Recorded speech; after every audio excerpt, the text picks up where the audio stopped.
Привет, давай сейчас узнаем, погадаем, что ожидает тебя в ближайшие дни. Готовы к неожиданному повороту, либо, может быть, что-то уже вы знаете, что будет происходить. Прямо сейчас Таро показывает, что надвигается и что может измениться в твоей жизни.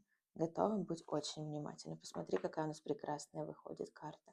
У нас тройка пентаклей. Посмотри, это надежда на то, что наша работа, наши цели, наши планы будут достигнуты максимально быстрым способом. Плюс еще к тому, что мы притрагиваемся, это имеет в себе живой, ну вот, не, как бы сказать, жизнь, вот, имеет в себе жизнь. Когда мы начинаем что-то делать, это процветает. Мы можем зародить ребеночка, да, сейчас забеременеть кто-то может в ближайшее время. Для некоторых это может означать, что мы можем там создать свой бизнес. Все, к чему мы не притронемся, приносит нам сейчас позитив и прибыль.